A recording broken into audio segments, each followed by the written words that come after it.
minutes. We're going to get going in exactly 30 seconds.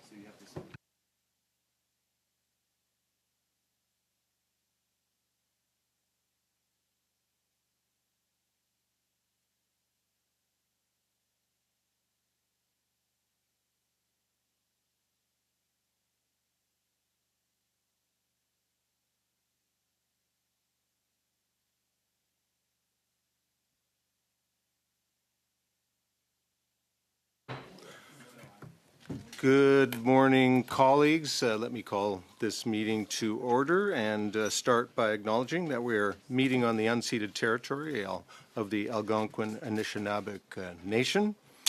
Welcome to meeting 44 of the House of Commons Standing Committee on Natural Resources. Today's meeting is taking place in hybrid format. I would just like to remind everyone in the room and online of the following points. Before speaking, please wait until I recognize you. And for those participating by video conference, click on the microphone icon to activate your mic, and please mute yourself when you are not speaking. And for those on Zoom, at the bottom of your screen, you can select the appropriate channel for interpretation, either Floor English or French. And for those in the room, you can use the earpiece and select the desired channel.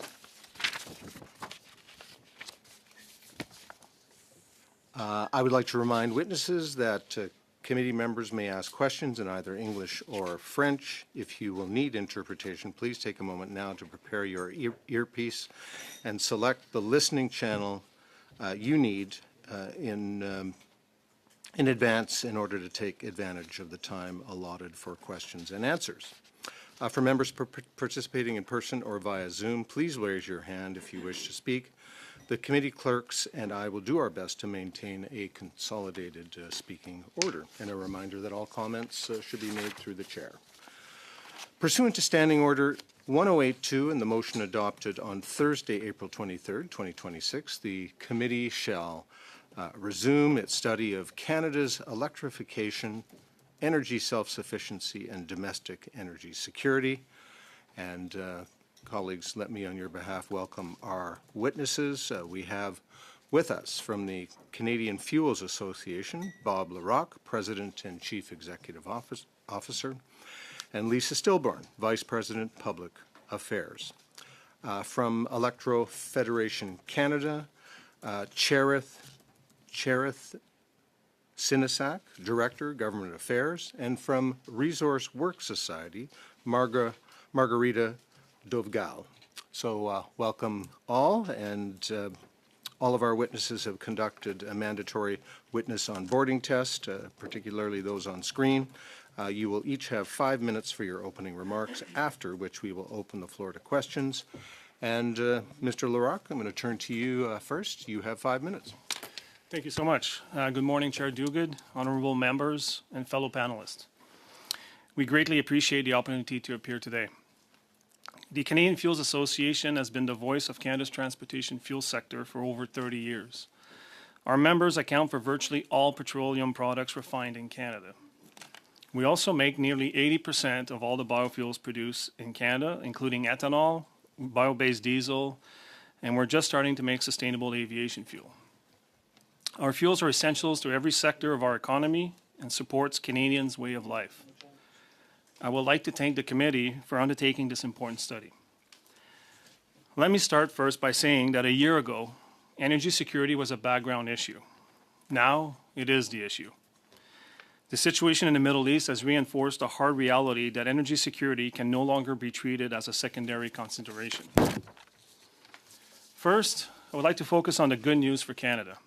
As a net exporter of conventional refined petroleum fuel products, this country is in a relatively strong position from a supply perspective compared to many other countries.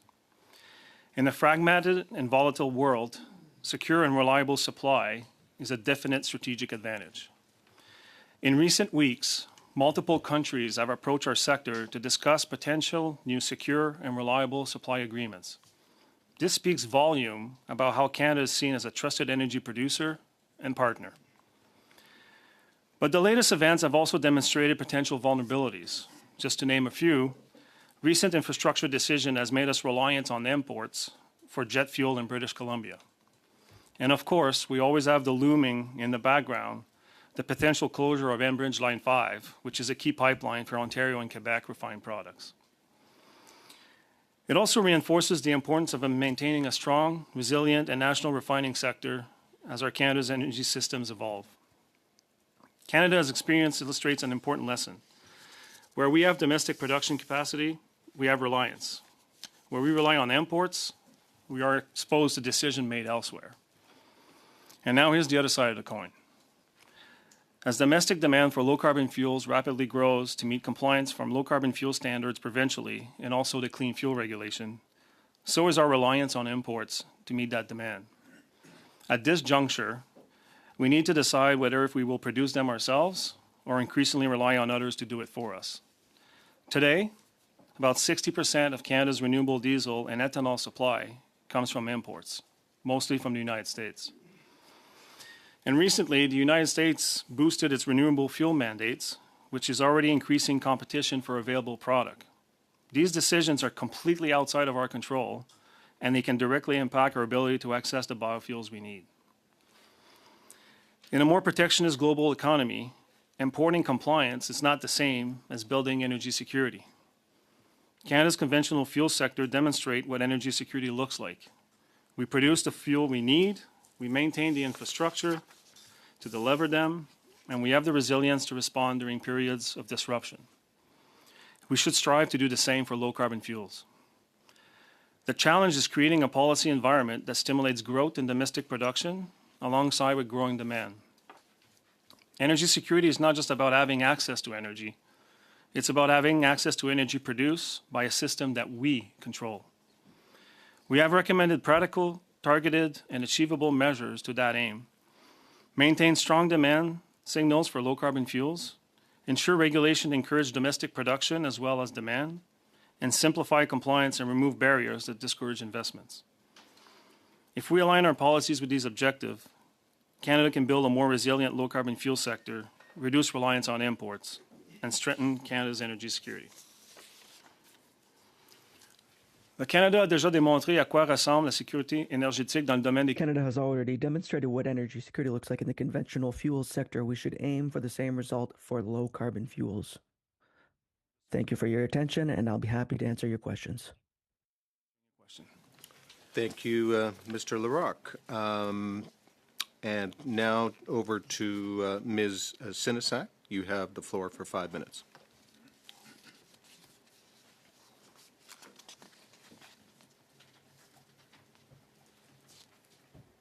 Hi, sorry, I'm just having a hard time coming off video. There we go. Okay. Hi, good morning, and Chair and members of the committee. Thank you for inviting me here today. My name is Shareth Sinisak, and I'm the Director of Government Affairs at Electro Federation Canada. We're commonly known as EFC. EFC represents over 230 member companies across Canada's electrical and automation industry. Our members design, manufacture, and deploy technologies that power Canada's industries, buildings, and transportation systems. Our sector plays a critical role in advancing electrification and energy security. We are delighted to be here today to discuss Canada's electrification and energy self-sufficiency and domestic energy security. Canada's electricity system is entering a period of significant structural transformation. Electricity demand is increasing rapidly due to electrification across sectors, economic growth, and new large energy loads such as data AI centers. At the same time, the system is becoming more complex with increased integration of distributed energy resources and variable generation such as wind and solar. This means that Canada must simultaneously expand, upgrade, and modernize our electricity system. Electrification is central to achieving Canada's climate and our economic objectives. To support this transition, EFC has worked with Dunsky Energy and commissioned a national assessment of key grid technologies expected to shape Canada's electricity transition. A central finding that the technologies required to support electrification already exist and are commercially available. The primary challenge is not innovation, but rather the deployment barriers such as supply chain and cost pressures, utility regulatory rate setting frameworks, and codes and standards and interoperability challenges. Supply chain and cost pressures are the dominant system-wide challenge and the top barrier to grid expansion and modernization, particularly for grid hardware. Cost inflation since 2020 has been driven by material shortages and lack of capacity and high demand. Canada's electricity infrastructure depends on increasingly complex global supply chains, while significant reliance on imported critical grid equipment and component parts. This exposes Canada to potential geopolitical risks, supply chain shocks, and cost volatility. These deployment barriers also have the potential to impact Canada's energy security and domestic self-sufficiency. To address these challenges, the report identified several near-term priorities. First, we need to strengthen domestic supply chains for critical grid technologies by expanding existing investment tax credits to include key grid equipment and to target investment where Canada can build capacity. This measures align with Pillar 4 of the National Electricity Strategy. Secondly, the report has found that there is a need to modernize utility regulatory frameworks. Current frameworks often favor traditional, capital-intensive infrastructure and do not fully enable digital solutions or demand-side measures, or what we call non-wire alternatives. These are solutions that enable utilities to extract more value from the existing grid assets. In addition to supply chain investments, demand-side measures are also critical. Energy efficiency, load shifting, and customer-side flexibility are among the most cost-effective way to manage peak demand, improve system reliability, and defer costs of costly infrastructure investment. These measures complement grid expansion. In closing, Canada has a clear opportunity. The technologies needed to support electrification and strengthen energy security are available today. The priority now is to remove the barriers to deployment. By bolstering supply chains, modernizing regulations and standards, and providing policy certainty, Canada can accelerate grid development, improve system reliance, and support long-term economic growth and energy security. EFC and our members are standing ready to support the government in this work. Thank you, and I look forward to your questions. You, Ms. Sinisak, and now we will move on to Ms. Dovgal. You have the floor for 5 minutes. Thank you so much, Mr. Chair, and members of the committee for the opportunity to be here with you today. My name is Margareta Dovgal. I'm the Managing Director of Resource Works Society based in Vancouver, and we're focused on responsible natural resource development as a foundation for economic prosperity, Indigenous partnerships, and practical pathways needed to meet Canada's climate and energy goals in tandem. I also work closely with the Energy Futures Institute, where former BC Environment Minister and Attorney General Barry Penner leads our work on pragmatic, evidence-based energy policy, particularly around electrification. Our consistent message is that Canada and British Columbia succeed when policy is grounded in reliability, affordability, and the full range of our energy strengths, including our deep hydroelectric base and our abundant natural gas. The motion before you rightly calls for an in-depth look at electrification, energy self-sufficiency, and domestic energy security, while respecting provincial jurisdiction. We welcome the study and the May 2026 National Electricity Strategy, Powering Canada Strong, with its ambition to double Canada's electricity supply by 2050 by providing greater flexibility in the clean electricity regulations. British Columbia offers a clear illustration of why that flexibility matters in practice. Under the province's Look West Jobs and Prosperity Strategy and federal signals around ambitious LNG expansion, natural gas production in British Columbia is forecast to grow significantly. The province is on track to export 19.4 million tons of LNG per year by the end of this decade, with proposed projects bringing that number to a further 28.5 million tons. This growth supports LNG exports and condensate demand tied to Alberta's oil sands. Producing and processing gas takes power. Electricity demand from the upstream natural gas sector, which relates to the power needed to run the gas fields themselves, is said to rise faster than BC Hydro's 2025 Integrated Resource Plan anticipates. Industry analysis, including work shared by the Canadian Association of Petroleum Producers, shows that trajectory pretty clearly. British Columbia is building the North Coast transmission line to bring more than 2,200 megawatts to the northwest. But transmission at that scale takes years to get to that point. In the meantime, these facilities need power that is abundant, reliable, and affordable. In many cases, the most practical answer is greater industry self-generation, paired with natural gas as firm dispatchable power. Natural gas is already playing this role at scale. In 2025, gas and other combustible generation reached its highest level and its highest share of the Canadian grid in the current data series, rising for years as gas displaces coal and backstops a system stretched by drought-reduced hydro. Gas provides the reliability and peaking capability that intermittent sources and long transmission lines alone cannot guarantee, especially as we electrify buildings, transport, and industry while adding data centers and resource projects. The National Electricity Strategy correctly recognizes that natural gas can play a strategic role in a diverse portfolio.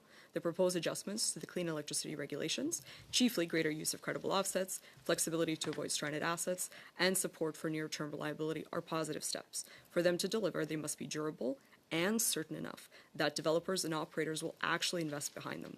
Provincial jurisdiction is central here.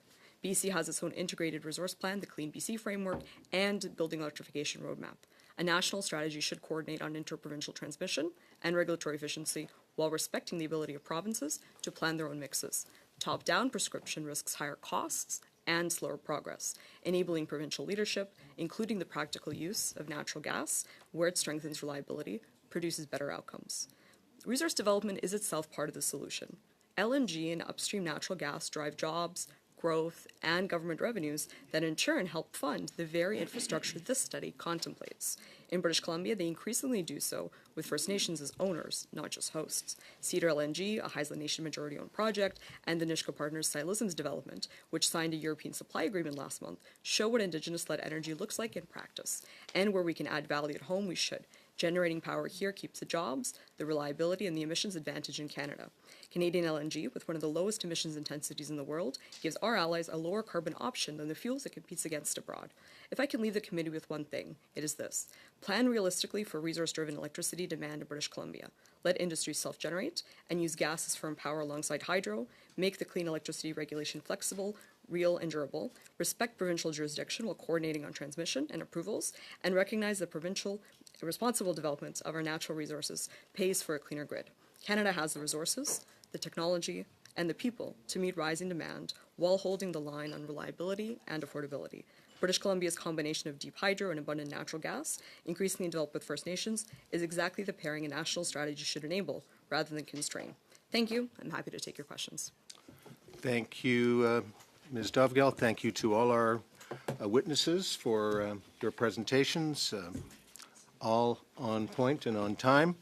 We're now going to move to MP colleagues around the table, and we're going to start with Mrs. Stubbs for 6 minutes. Thank you, Chair. Thanks to all the witnesses for being here today and for your testimony. I'll start with you, Ms. how do I say this? Dovgel. And Mr. Larocque. Both of you, in turn, Ms. Dovgel, you highlighted that the Liberal Fuel Standard forces Canada to import biofuels from the U.S., as you did too in the Canadian Fuels Association. So, first of all, Ms. Dovgel, is it fair to say that the Liberal Fuel Standard is a hidden tax that currently adds 7 cents per litre and will add 13 cents per litre for gas and 16 cents per litre for diesel by 2030? I think it's adequate and fair to say that a variety of policies, including the Clean Fuel Standard, are hidden costs on not just production of resources, but also on Canadian consumers and affordability. We see it in a variety of ways, but we have to look at it as a package. This government has said they want Canada to be an energy superpower. We're still falling quite short of that. We've seen some improvements, notably out of the Alberta MOU, but that relates to Alberta producers. Those are changes on competitiveness, including things like the output-based pricing system that we actually need to see elsewhere across the country for us to be able to get to that threshold of being an energy superpower and attracting the capital required to get there. And I'm going to go to the Fuels Association in a second, but since you mentioned that, the carve-out and the Alberta MOU, I would just say, it seems to me, and I wonder what you think about this, after the years that this government has been told by proponents, by utility companies who are concerned about providing affordable, reliable power to their ratepayers, this government's been told over and over for years that the clean electricity regulations are divisive, punitive, unrealistic, and would drive up costs for consumers, and that their target is unrealistic on the timeline that they've set it. So to me, given that they've given that workaround in the negotiations between the government of Alberta and the government of Canada, they're recognizing the anti-competitive impact of that policy. Wouldn't it make more sense than to scrap it for all the provinces? I think you're exactly correct on that. So we see it across the board. Many policies that we've seen in the last year and a half are essentially a recognition that the way things are set up right now are broken. They're not actually designed to export energy and to produce it competitively. They're designed to keep the product in the ground. And the Alberta MOU provisions on electricity, that's a great example. We also see that in major projects approvals. The fast-tracking legislation, well, that is highly optimistic and promising for many proponents, and certainly a good opportunity to create jobs and opportunities for tax revenues. It is also a recognition that the approvals process is broken. It is not achieving the results that it needs to, whether that relates to that or other areas of energy and climate policy. We need to be thinking about an overhaul that is actually intended to deliver the types of results that this government says it cares about. Yes, thank you, and especially with regard to being able to compete and beat the United States and OPEC competitors right around the world. So to the Canadian Fuels Association, in a Hill Times article from June 3rd, you highlighted that, quote, Canada remains heavily reliant on imports, primarily from the United States, to meet a significant portion of its biofuel needs.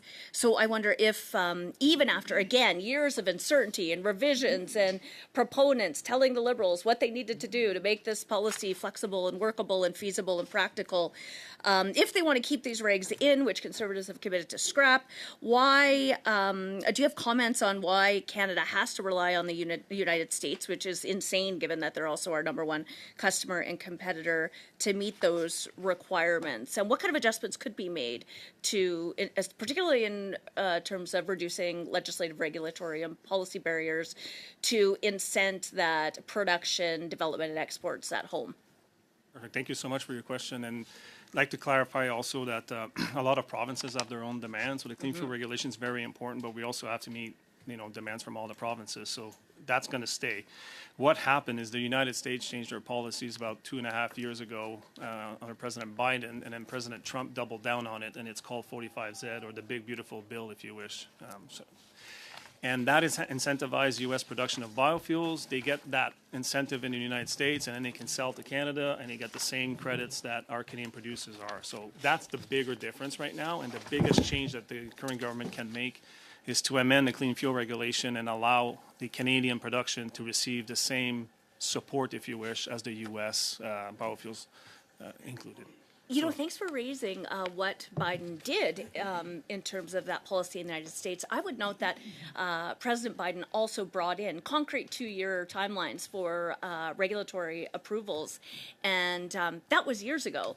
And this same Liberal government that's been here for 11 years, of course, still hasn't fixed the permitting timelines to make them competitive in Canada. They still haven't fixed the certainty, clarity in conditions, or the legislative or regulatory frameworks that they know block building, because they've listed all of these laws and regulations in the back of C5, which they promised would make things happen faster. So I know that both you, Ms. Dovgal, and members of your association with the Canadian Fuels Association have commented on, for example, the necessity to increase project approvals and reduce investor confidence through more predictable and timely regulatory systems.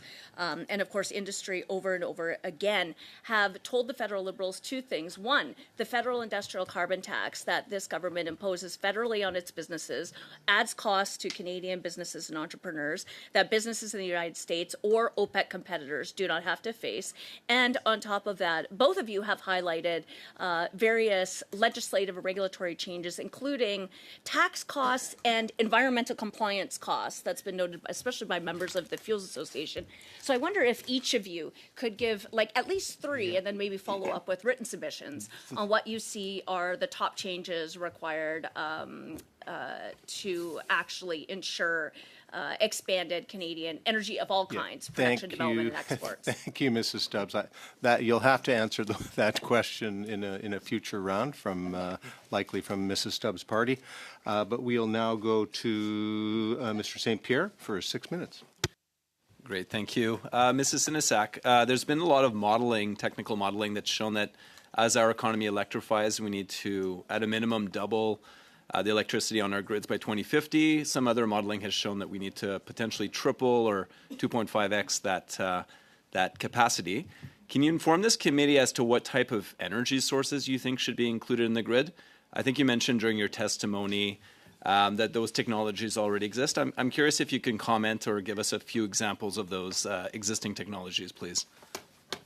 Yeah, so we are actually fuel agnostic here at EFC. We will connect any kind of generation source, but what we're seeing is as the grid starts to expand their generation sources to wind and solar and rooftop and distributed energy resources, there's a real need to modernize the grid.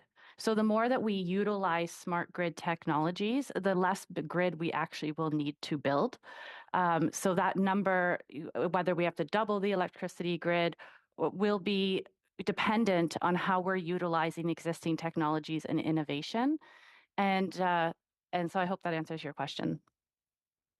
Thanks. So you also mentioned during your testimony about the need to, and you just mentioned it now, modernize utility regulatory frameworks.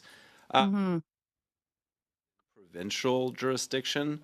What's the role of the federal government via modernizing utility regulatory frameworks? Yeah, so we do have actually a policy roadmap with this study. So I encourage the committee to go and look at it. And one of the main pillars, the second pillar, is the modernizing regulatory frameworks that will enable smart grid and distributed energy resources. And the federal government plays a key role in establishing a national scale utility regulatory reform initiatives. And the provinces also play a role in that, industry and the utilities regulators as well. Thank you. So you mentioned a roadmap. Would you be able to provide a copy of that to this committee so that we can take notice of that? Thank you. Yeah, we'd be happy to supply the roadmap, and we assess 9 key grid technologies that are available. We found that the main deployment barrier is the supply chain, along with the utility regulatory rate setting frameworks. And it's often been said that energy efficiency is a sort of quote unquote first fuel and the best energy use. I'm curious if the role of energy efficiency as we double our electricity grids by 2050. Yeah, so as you said, demand side measures are obviously the most cost-effective tool. The kilowatt that we do not need to produce is the cheapest kilowatt, right? So effective demand side reduction is complementary to grid modernization and equally critical. And so we see these as really 2 sides. We need to build out and modernize the grid, but we also need to reduce demand through energy efficient products as well as energy efficiency technology, such as demand side flexibility technologies.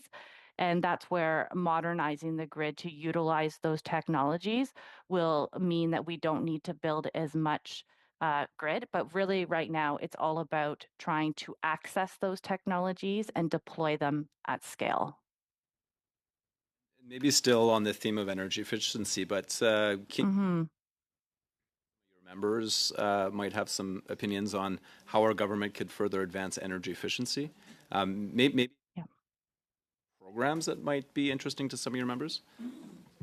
Yeah, I can't, I'm not going to talk, not going to pinpoint a few today. I'll follow up with a written submission on that. But there's obviously, in Ontario and throughout the provinces, a number of energy efficiency programs, and NRCan continues to regulate energy efficient products, and we're always very supportive of increasing energy efficiency. Great. I'm curious, what would you see as the biggest opportunities as we plan to double electricity grids by 2050? What would be the biggest opportunities for the Canadian economy, for federalism, for Canada as a whole? Can you comment on how this should be positively perceived, and what are some of the positive opportunities for Canada? Well, we know that being able to generate enough electricity for economic growth is the number 1 priority for Canada, right? And the main barrier that is preventing that at this point is scaling and securing domestic manufacturing of critical grid technologies. So the supply chain is under significant stress, and it's under stress as well from the geopolitical situation south of our border and the trade situation. So we're asking the government to please follow through with their Pillar 4 of the national strategy and launch a critical grid supply chain initiative, but also invest in expanding the technology tax credits to include grid equipment so that we can not only secure domestic supply, but start to grow domestic manufacturing of critical grid equipment here in Canada. And that is a massive opportunity. I'll sneak in one last question, but we have a lot of interties with the U.S., I think over 30. What can we do to better support east, west, or northern interties in 15 seconds? You know what? I'm not super knowledgeable on that topic, so I'm not going to comment on it. I'm so sorry. Thank you. Thank you both. Monsieur Simard. Merci beaucoup, Terry. Je vais juste Thank you very much, Terry. And before you start my time, I just want to make sure that Miss Sinisak can hear the interpretation when I'm speaking. Yeah. Yes, I can. pas grand-chose en ratant ma voix, mais bon. Well, you're not missing a lot by not hearing my voice. I'll try to be interesting with my remarks. Tout à l'heure, dans votre échange avec During your exchange with my colleague Eric, you spoke about workforce issues. And I find this astonishing because yesterday I was visiting a local business that is investing 6 million, Motor Électrique Laval, which is going to be producing important components for electric motors. And one of the issues that they're facing is the temporary foreign worker program. I know that in all of Canada, we don't all have the same labor market realities, but the current time in Quebec, specifically in rural areas, there is a significant issue with workforce availability, and this sector is using temporary foreign workers. So I'm not sure whether you have any data from your organization on this, and I don't know whether it's a part of your considerations in terms of these workforce issues, but I had discussions with some individuals yesterday, and it seems to me to be a significant problem for the growth of these businesses who are going to produce equipment, provide services, and they're called on to play a decisive role in the deployment of electrification. So if you've got any data on this, I'd be, and more broadly on jobs in this sector, on the shortage, the workforce shortage, but specifically with respect to temporary foreign workers. I'm not sure if you've got anything to say on the issue. I don't have anything to say on temporary foreign workers, except we're pleased to see that the national strategy included the consideration of workforce. It is a continual concern, and it keeps up. It's one of always the very top issues that keep up our executives at night, is finding the right talent. And we know as we start to deploy these new technologies, we are going to need a highly trained workforce to help support the electricity system of the future. And so this continues to be a top priority, but I do not have any data. I apologize. Merci. Thank you. Le cadre du soutien financier que peut offrir. Just to come back to the financial framework that the government can provide, I'm not sure whether you saw the recent budget that has a specific provision, a capital cost allowance for the gas sector. So this accelerated capital cost allowance allows the facilitated deployment of infrastructure. So are you happy to see this, that it's been extended to the energy sector for infrastructure? Have you already thought about this? Sorry, are you asking me about how it's been extended to gas or energy? Dans le budget, ça s'applique. Currently in the budget, Yep. it's a accelerated capital cost allowance that applies specifically to the gas sector, so for gas infrastructure. So could this facilitate deployment for the grid to have the same kind of measures, but for electrification infrastructure? Yeah, so anything that can help support the cost barrier is the number one barrier. So cost barrier and supply chain. So anything that helps to secure our domestic supply chains and helps to confront the cost of upgrading the grid, we know that this is going to be an investment, a once in a lifetime generational investment. And so anything that helps to make that financially viable to help get the grid built out to where we need it to be is beneficial. Yeah. But mainly our request is investment tax credits being expanded to manufacturers. Merci. On Thank you. discussion ici dans le cadre de cette étude.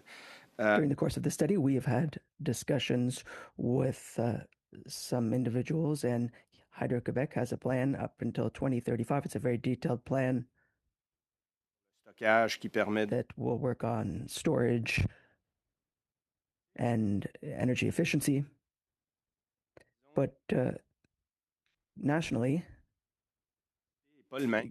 given the deployment scenarios vary. So if we had a clear vision of what Hydro-Quebec wants to do by 2035, well, it seems a little bit less clear when I look at the rest of Canada. So does your association have information on the directions of other provinces, and how can this be part of the federal government strategy? But we really actually are very supportive of how the federal government's current strategy that they just released. We really feel that they hit the nail on the head on almost every single category that is important to our industry, and that we've been consulting with utilities as well as manufacturers. We're happy to see that they're going to be doing a critical grid supply chain initiative, but how each province decides to unroll this is something that we just have to, the environment that we work in. But we do want to see them, the utility regulatory rate setting frameworks to favor not only building hard assets, but also being able to have a cost recovery mechanism for digital solutions. So we need to value and compensation frameworks for distributed energy resources, demand flexibility. These are things that are outside that of the regular hard assets that the utilities are used to building, and that needs to be federally led. And without a federal lead on that, we are going to have each province building more electricity grid than they need to build, and that's going to inflate the cost. Colleagues, we're going to move on to our second round, and Mrs. Stubbs, we're going to start with you and Mr. Rowe. I believe you'll be splitting your Yes. time. Yes, thanks, Chair. I just want to give the witnesses a chance to answer my question, which of course was twofold. One, on the issue of the federal industrial carbon tax being imposed on Canadian businesses that the U.S. and OPEC countries do not burden their businesses with. It has been said, for example, that it is a flawed hybrid that is where its performance-based measures are tied to the decline of the sector they are targeting. And it's a system designed not to foster innovation, but to manage the most productive industries into non-existence. And of course, the Fuels Association, Imperial, Suncor, Cenovus have all talked about the burden of the federal industrial carbon tax that will limit production and therefore limit exports. And of course, if you would comment on, say, your top three, and you can provide more submissions of the legislative or regulatory changes that must be made urgently, for example, on C-69, the Impact Assessment Act, that your members have also called flawed since it passed. Thanks for that question, Shannon. You're welcome. I will focus on the immediate for the refining sector, and I think the upstream, which is the Cenovus and whatever, and I can C69 does not really apply to the refining, but one thing I will say is the clean fuel regulation does. And to take a year and a half. Sorry, I asked about the federal industrial carbon tax. Yeah, I will and touch on about this, your yeah. legislative and regulatory reforms. That's a question I'd like answered. Okay. Well, And I've quoted the members of your association who call for those changes, so I'm assuming you're going to reflect that. okay, well, Definitely not telling them what to say. I'm just quoting what the members say. No, I think I'll answer your questions from Great. the output-based sector. As far as the refining sector, it is impacting our sector because you're right. The United States does not have any carbon pricing, and we do. And I think we need to look at the Coburn Borders Adjustment, for example, to make sure that both Canadian and what's coming into the country is protective. So that's one of the example. Two is I think we need to maintain the provincial leads on this that is happening, because they have a lot of regional programs that support regional differences, and I think we need to maintain that. And so far it is, but we're not sure yet where the benchmark's going to land, to be honest with you. So we're a huge proponent of leaving the provincial systems. Acting provincial jurisdiction. 100%. Areas. Very interesting. And are there any legislative or legislative? Not or as far as, regulatory I'm sorry, approvals? on permitting or anything, we don't need any major changes from a refining side and downstream. Okay. We need it in regulation, but not legislative. Yes, and definitely the upstream production members deliver a totally different message. That's though. a very different And thing. they are the producers, so extremely They're- important to Canadian energy security and self-reliance and exports. And Ms. Dovgal, maybe you'd like to answer. Yeah, for sure.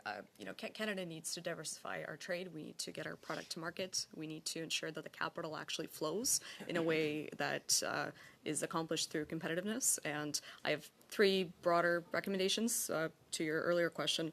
The first one is to conduct a comprehensive review to ascertain whether our broader legislative and regulatory system around energy and climate is actually aligned with the objective of fully leveraging our natural resource assets for the benefit of Canadians. To the points you've raised, certainly in impact assessment, certainly in carbon pricing, and all sorts of regulations, including the ones currently being studied here. There's tremendous room for improvement at the very least. Secondly, I would recommend something rather philosophical.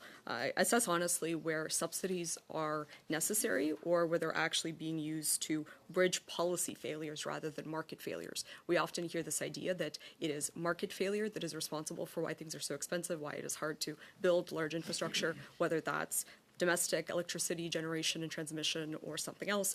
There's plenty of evidence from many fields across the broader energy ecosystem that we are getting in our own way pretty habitually. And then finally, I'd say more practical solution in relation to the study is self-generation. Industry has the ability to do that. Our electricity grid, particularly in British Columbia, is strained. We're relying on imports from jurisdictions like the United States increasingly, and we need to, as we grow our production of very valuable, very necessary for our economy products like liquefied natural gas, we need to allow industry to actually generate its own electricity because they are producing the product that they are shipping abroad. It makes no sense to force them to rely on the electrical system for that. You've got 30 seconds, Mr. Rowe. So. Oh, yeah. So I got a question for Ms. Dovgal. Beta Nord in Newfoundland and Labrador was approved in the condition that it was achieve net zero operations by 2050. Is that even possible? How does an offshore oil rig achieve net zero by 2050? Are they going to have solar panels out there on the rig, or how does that happen? I'm not answer, familiar with please. that specific project, but I will say that I know of it, but not in detail. Generally speaking, requirements for net zero are achievable at great cost, at great expense, and that's a direct hit to the competitiveness of our industry. So if your goal is to actually get projects built, to produce products that pay into our tax coffers, that put Canadians to work, you need to seriously think hard about the imposition of net zero requirements. Thank you both. Mr. Danko, 5 minutes. Thank you, Chair. My my questions will be for Ms. Sinisak. This committee's heard a lot about opportunities for electrification in in buildings and industry and transportation, but I want to focus on industry specifically. As a representative for Hamilton, it is Canada's industrial centre. And Hamilton's industry was built in that area specifically because there was access to abundant and affordable electricity supply from DeQ and Niagara in St. Catharines, and also hydroelectricity in Niagara. And we're seeing sort of a reindustrialization of those same industrial sectors. Where we're talking about electric arc furnaces at ArcelorMittal Dofasco, AI data centers that use a large amount of energy, and also advanced manufacturing and new technologies that all need very specific energy needs in those industrial centers. So you talked about the national energy strategy, and we talked about doubling the capacity. But a lot of those industrial uses have very different needs. For example, data centers are a steady 24/7 draw, whereas electric arc furnace is a very time-intensive use and then not in use for a particular time. So through you, Chair, my question is, how do we make sure that the electricity grid is able to supply that new industry that's developing, that reindustrialization, and also, what is the risks if we don't move at speed to Canada's economy? Yeah, so we know that, like, as you said, there's a number of examples of organizations who have said that they've located in Ontario or in Canada, particular areas in Quebec. You see this in Quebec as well, where they've located there because there is abundant electricity, it's affordable, it's clean, and that's a major attractor to businesses. And then when we look at how do we manage the demand, right? So that's where modernizing the grid to have controls, substations, digital substations, sensoring, all of these technologies will allow us to control demand flexibility, even integrating vehicle to grid and utilizing the millions of batteries in EVs themselves can allow us to help control those peaks and flows. If we don't modernize, we will have to build more infrastructure in order to manage that. And it will be more costly to do so. And the whole idea here is to prevent having to fire up those peaker plants. And through the technology that we currently have available, we can help to balance that grid demand at peak demands and help to foster and ensure that we have enough electricity. But right now, the regulatory barriers is at the utilities, the way that they calculate their return on their investment, the way that they evaluate which technologies to use, it currently really favors building hard assets instead of utilizing these smart grid technologies and demand flexibility technologies that we have to make the most of optimizing the and efficiency of the current assets. I hope that answers. Yeah. I wanted to ask you specifically on some of the deployment barriers in the supply chain, and you talked about critical grid supply chain equipment, and I think this is a really strong opportunity for Canada to, again, talking about reindustrialization, making some that we used to produce and now are importing from offshore. So in terms of advanced manufacturing, and are there specific components that you would like to see Canadian supply chain availability for that would have an impact on our energy security because we now have the ability to produce those components domestically? Yes, thank you for this question. Our report does show where we have have significant opportunity here in Canada, and that's where this supply chain study from Canada, from the federal government, will help us to identify where those gaps are. But we currently have areas where domestic manufacturing is strong, and that's in wire and cable, transformer, switchgear, and there are probably other areas that we could scale domestic manufacturing and actually create new industry here in Canada. And that's where we're asking the government to please move, but we want to make sure that that is located here in Canada. And there is significant competition right now from the US. We saw that the US included funding from their defense spending to help build out the electricity grid. That is going to pull investment down into the US. We need to be just as competitive here in Canada, and we are currently surveying our members to identify how we can be more competitive and who is anticipating to put down more manufacturing here in Canada and how we can help. Thank you both. Monsieur Simard, 2.5 minutes. Mr. Simard, 2.5 minutes. Thank you, Terry. Mr. Simard.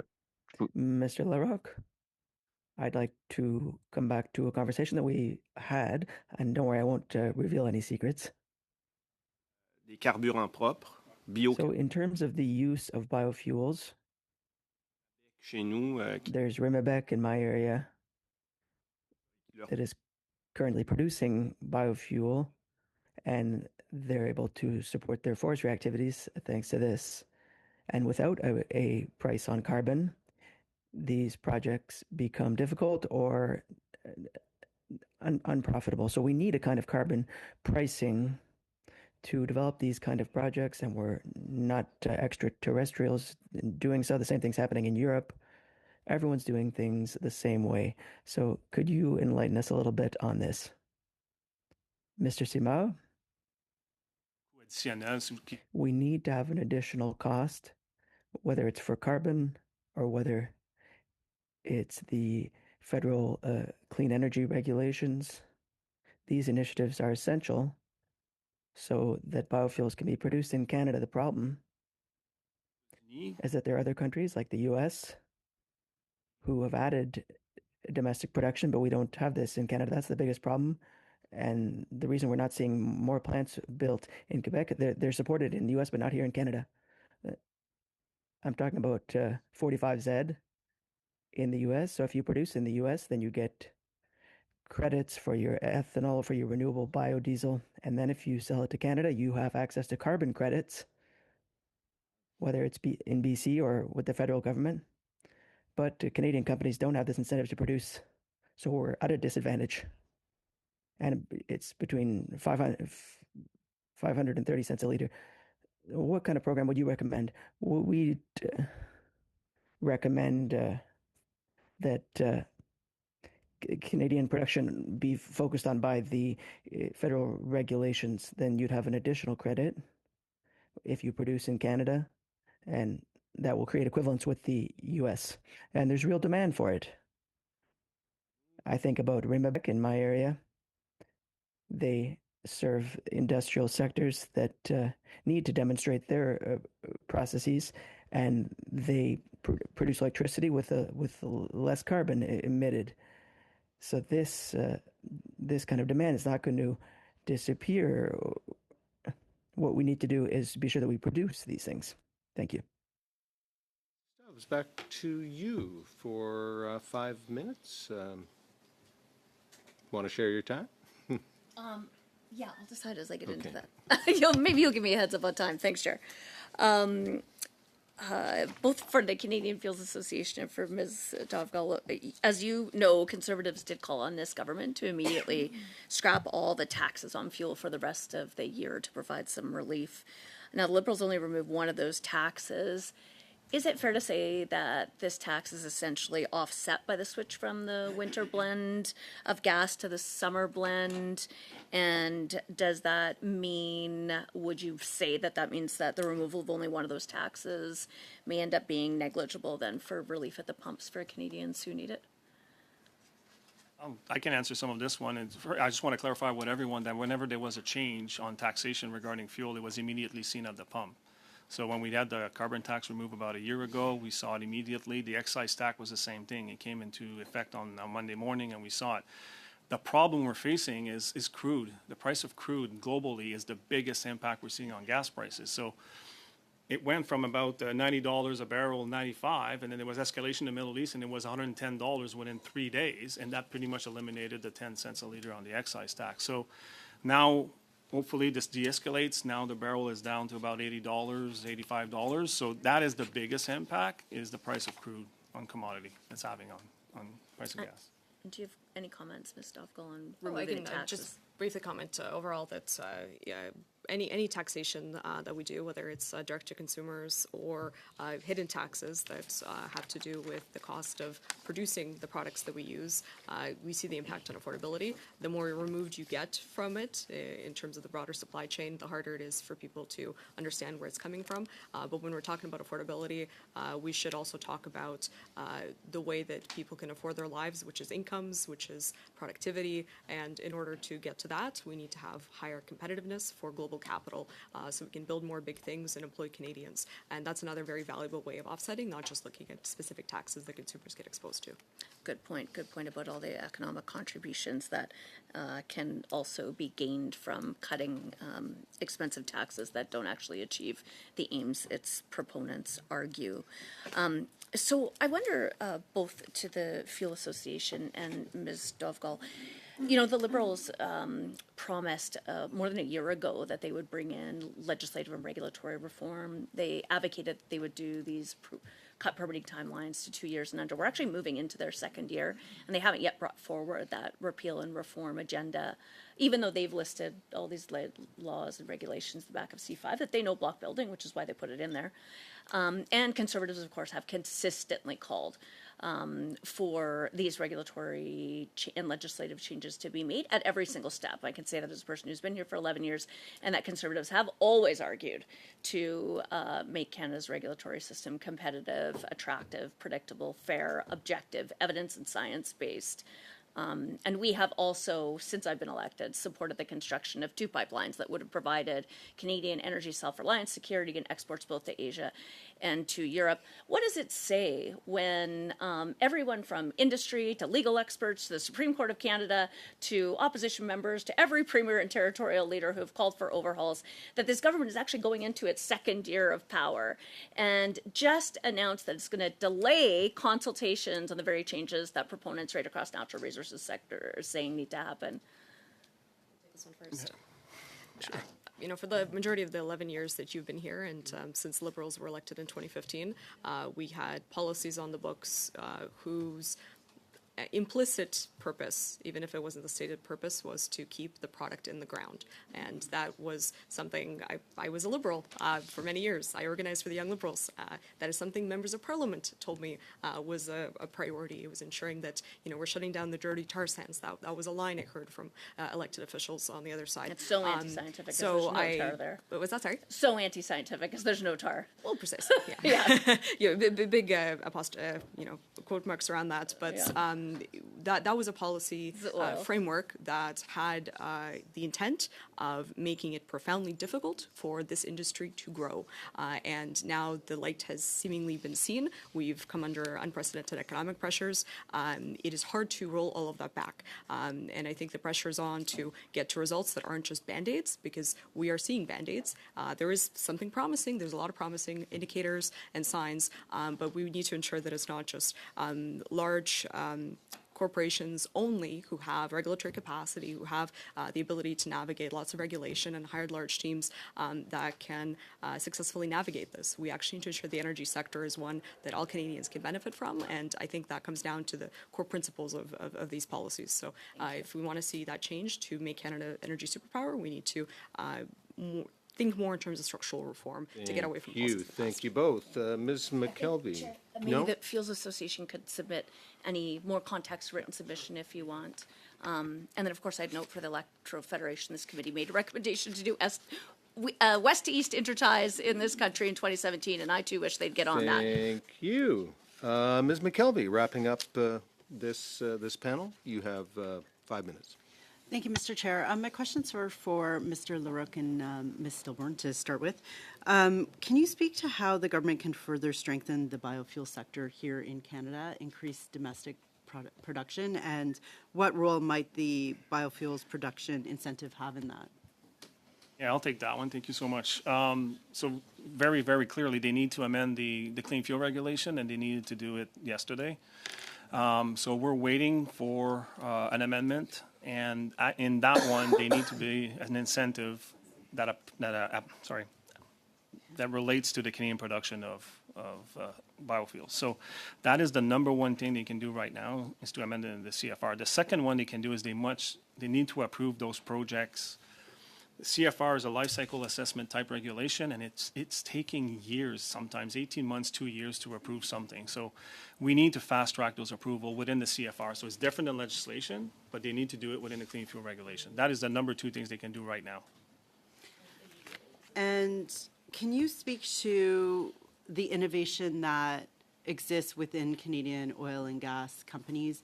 How much are we spending on R&D? What are the sorts of investments that are being made around decarbonization, renewables, biofuels? Yeah, so we have about $10 billion of investments waiting on the table. The number one biggest innovation is it's called co-processing. So basically, you're bringing Canadian canola oil or any other, or ethanol if you wish, any kind of oil, and you're putting it right into the refinery, and then when it comes out, you're making renewable diesel, renewable gasoline, and you're making renewable jet fuel. It's a new process, it's innovation, it requires some investment. Supply chain, I really like what Electro Federation said. Sometimes the supports are only at the mill site, they're not supportive of the whole supply chain. So those are additional changes that could be made. But the approval of that is so new that it's taking a long time because it's not a traditional biodiesel plant. Second of all is through the life cycle analysis. So that's carbon capture at the refinery, at an ethanol plant, all the way through the supply chain to the gas station. So that's where all of the investments, and they're just waiting right now because there's no incentives to produce that in Canada. It's still technically cheaper to buy your renewable diesel from the United States, who are incentivized to do it, and we're not here. And do you have examples of countries that are doing it well in terms of biofuels? I mean, one that pops to mind to me is Italy and INI, the International Oil and Gas Company. Like, who is doing it well, and are there models that we can look to? I'll be honest with you. Look at what the United States did. I can't believe I'm saying that, but it's an industrial policy. The United States, big, beautiful bill on the biofuel side, the 45Z, is a good way to look at it. Okay. My next questions are for Ms. Sinisak. You were speaking about supply chain, and I'm just wondering, what is the low-hanging fruit, so to speak? What are the immediate investments that can be made that will have the biggest measurable impact on supply chain improvement? So we are very reliant on, obviously the whole world is going through electrification at the same time. Electrical infrastructure and component parts are under significant demand worldwide. We have 60% of Canada's critical electrical equipment supply is imported. And 70% of that is coming from the United States, China, and Mexico. So we are heavily reliant on imported products and components. And so it's important that we look at where we can start to manufacture those products here in Canada, and to help secure our domestic supply. So again, if you want to bring more manufacturing of these critical grid components to Canada, we are asking you to expand the manufacturing investment tax credit to include grid equipment.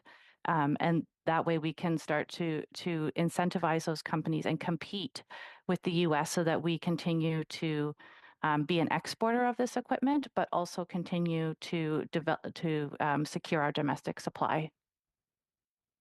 And can you speak to, do you see a role for bulk purchasing, particularly by the electrical utilities in terms of, smart grids or more local infrastructure that could be rolled out? What role is there in bulk purchasing to be able to bring down the cost for consumers?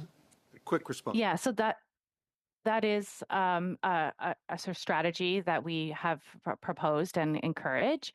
And mainly, like right now, one of the things we're seeing is that utilities have different specs. They all like to customize their specs. So you might have a transformer with a green box or a red box, and there are some good reasons for that. We do have different climates throughout the country. But when we do specialized orders for each utility, it prevents economies of scale, right? So instead of stockpiling this critical equipment, we are waiting for that PO to come in, and then we custom make that product. So that's where aligning codes and standards, aligning the specifications across utility, bulk ordering could help us to stock and capitalize on economies of scale. Thank you, and thank you, colleagues, and thank you to our witnesses for appearing today. Good exchanges, and as Ms. Stubbs mentioned, we welcome briefs, additional information, so please feel free to send that along to the clerks so access it. And with that, colleagues, we're going to suspend for 5 while we make way for our next panel.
let's get going. We're now in session, and pursuant to Standing Order 108-2 and the motions adopted on Thursday, September 18, 2025, and April 21st, 2026, the committee will resume its study of the forestry industry.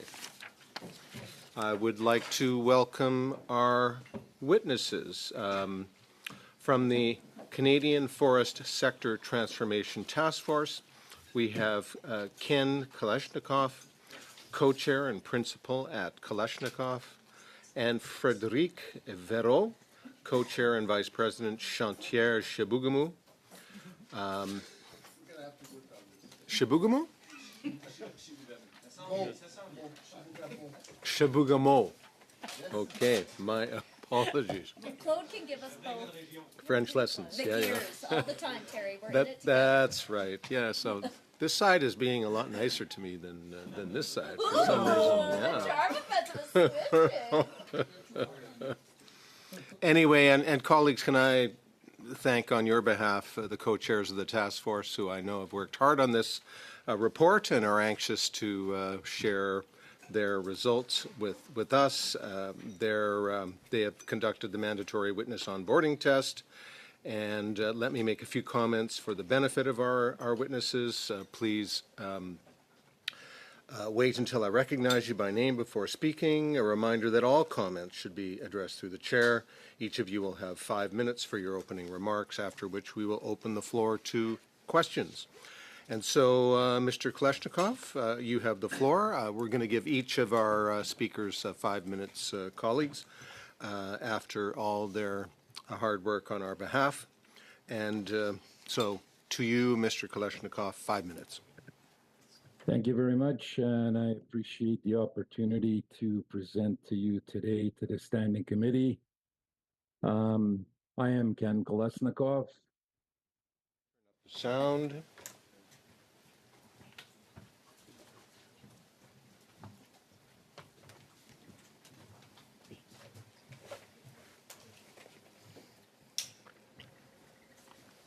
Are we good? Just 1 second.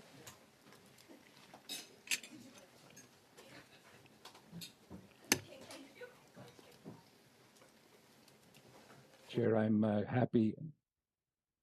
happy to hear you had an issue trying to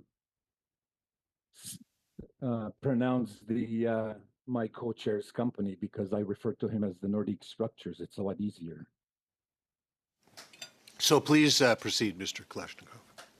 Okay, thank you again. I appreciate, Frederick and I both appreciate the opportunity to present to you today. I'm Ken Kalashnikov. We're based in southeastern British Columbia, and Frederick's company is based in Quebec. And thank you for giving us this opportunity to speak to you today on the report from the Canadian Forest Sector Transformation Task Force. Our membership included myself and Frederic, Jim Irving from JD Irving and Kent Homes, Brad Carr from Mattamy Homes, CEO of Mattamy Homes, Lana Payne, National President of Inifor, Luke Theriault, the CEO of Domtar Canada, Lenny Joe, representing First Nations, the First Nations Forestry Council in British Columbia, Don Roberts, CEO of Nooitka Capital Advisors. I'll start off by providing a bit of a background on how this all came together before turning it over to my co-chair, and I'll try to get through this quickly to leave Frederick as much time as he can on the detail. We were invited by Minister Hodson to take on this role last December, given a 90-day mandate to identify priority actions to accelerate the transformation of Canada's forest sector. This group came together on a volunteer basis, each bringing our own perspectives and diverse but complementary expertise on what goes into attracting capital investment, on transforming operations in large and small enterprises, on First Nations economic development, on importance of Canada's skilled workers, and on what is needed to fast-track affordable housing in Canada. We spent 88 days engaging with dozens of stakeholders, experts, including senior officials from federal and provincial governments and territorial governments, and reviewed 176 submissions by interested parties. The report was released a few weeks ago. The title, Competitive, Relevant, Resilient, stuck with us right from the beginning. It was suggested by Frederic and was very relevant as a name for the report. This is what we are seeking, not for ourselves and our personal interests, but on behalf of Canadians and communities whose livelihoods depend on health of a forest sector. We're all facing many external pressures. There is the ongoing trade dispute with the US, global market shifts, collapse in markets for communication paper, and record-breaking wildfire seasons. As a task force, we deliberately chose not to focus on these things as they are frankly outside of our control. For too long, we in the forest industry and in government have sought to deflect attention away from the problems we have created for ourselves by blaming distant others. Because the fact remains that global demand for forest products continues to rise. Canada's forest products are world-class, sustainably harvested, and manufactured with some of the highest technologies and rates of renewable energy used globally. But by and large, major investments are not being made in Canada. They are instead being made in Scandinavia, the United States, and in Brazil. This is largely because of poorly adapted systems and regulations that are in our control, but that we have failed to change. However, while transformation and modernization will require a huge lift, we were heartened to look at the facts and confirm the extent to which this really is in our hands as Canadians to do better. It has been an incredible experience. People we spoke with were generous with their time, their insight, their data, which ultimately allowed us to get specific about what needs to change and how we might go about doing so. I'll pass it over to Frederic at this point. Please proceed, Mr. Burrow. Oh, you were on. You're muted. Thank you. Merci, Monsieur le Président. Merci, Ken. Thank you, Chair. Thank you, Ken. Yes. So the mandate involved the guideline from Mr. Hodgson. It was very ambitious. We needed to consult, listen, and deliver a report in less than 90 days, which we did in 88 days.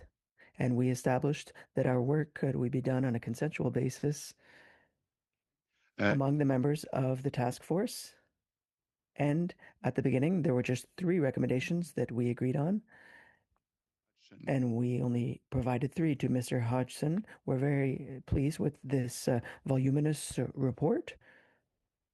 And it's important that we establish a diagnosis that's based on facts, that is robust, and that is sustainable. Conversations on the forest sector are too often fragmented between groups pulling in different directions.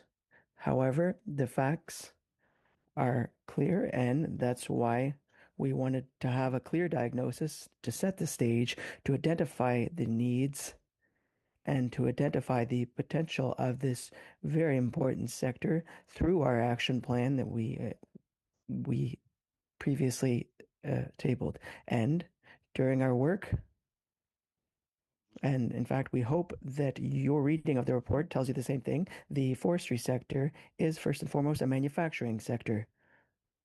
At a time when the most ambitious and modern economies, whether it's in France, where there are political or the policies from the current American administration, everyone's mobilizing to reindustrialize their countries to build on this the robustness of the manufacturing sector. And perhaps we took for granted, or we forgot that the sector in Canada is a manufacturing sector, and it is an extremely important component of the economic robustness of this country. Like any manufacturing sector, the forestry sector needs to have supply chains which are also robust, predictable, competitive, in order to have competitive products. And this became the elephant in the room during the consultations. Canada, through the various systems used in the provinces, has lost its competitiveness de la chaîne d'approvisionnement. As a result of problems with supply chains, as a result of regulatory frameworks, we lost sight of the fact that, like aluminum, we need green energy in order that the sector can be high performance. And of course, like any manufacturing sector, we need support in terms of the robustness of our supply chains. It also became clear that New Brunswick had an extremely inspiring forest management system, and 1 hectare of forest is not an expenditure in the government's books. It's an asset, and an asset that has a return, a certain performance, a productivity, and all the while having modern environmental policies in order to ensure biodiversity. Réalité au pays. And in many places in the country, there's this duality in the forestry sector where it's seen either as an asset or a liability. Donc, notre priorité a été. So, our priority was to focus on the subject in order to have more feedstock, more biodiversity in a measured way. We wanted to increase resilience in terms of forest fire risk, which is at the heart of climate disruption. And this could all be done through forest management. We also wanted to contribute more to Canada's GDP, as we demonstrated in our report. Our GDP is the most fact-based measurement in order to appreciate the importance of the sector in the country. Yes, there are problems, there are challenges. There are significant threats. Quebec and Ontario are facing threats with respect to the end of the newspaper era. And so we're moving into a new era, and we don't necessarily have the tools we need to do this. The bioeconomy is also growing globally, and Ken acknowledged it. There is a loss of trust globally when it comes to investors and their interest in investing in ambitious forestry projects. And that's why we're recommending the creation of a significant 10 billion investment fund. So the time has flown, and of course we have our questions. But I'd like to mention that in terms of our regulatory approach, we observed some duplication of regulation, and provinces had their own regulatory approaches for the forestry sector. But in too many situations, the federal government added its own regulatory layer. So we just need to respect the credibility and integrity of provinces. That could improve the business environment. So here are a few avenues to set the stage, and we look forward to talking to you. You both. We will now move on to questions and comments, and we're going to start with Monsieur Mallette. 6 minutes. Thank you, Mr. Chair. Mr. Kolesnikov and Monsieur Véro, you are both the co-chair of the Transformation Task Force on Forestry. Certainly a very challenging task that you had to do. I've read the report, or I should say I've studied the report, and it gives me hope as a Canadian reading through the report.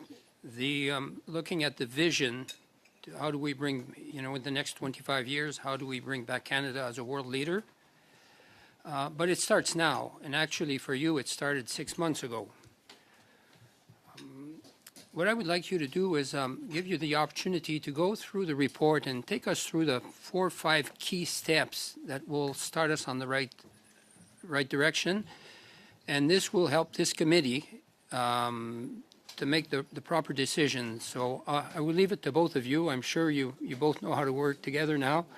And maybe share your time. Walk us through and help us, this committee, to make the right decisions and move this forward to our colleagues.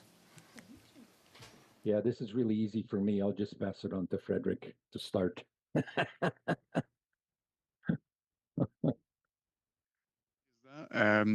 La liste des priorités. Chair, the list of priorities starts with the diagnosis or the reading of the issue. That means we need to acknowledge that this is not an industrial sector that's part of folklore. This is a sector that's very relevant today. And from the first stages of the process, we're talking about the creation of building materials in the context of an unprecedented housing crisis.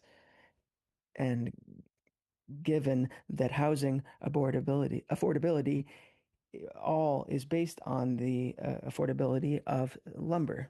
And if we take a look at the consumption of softwood lumber in North America over the last few months, there has been a unique disruption of the softwood lumber market in North America, which has always been a fairly stable market. Canada produces wood, the United States consumes wood, and since the invasion of Ukraine, there has been a significant amount of European wood made available that has been shipped to meet North America's needs in the whole current chaotic trade situation that exists globally.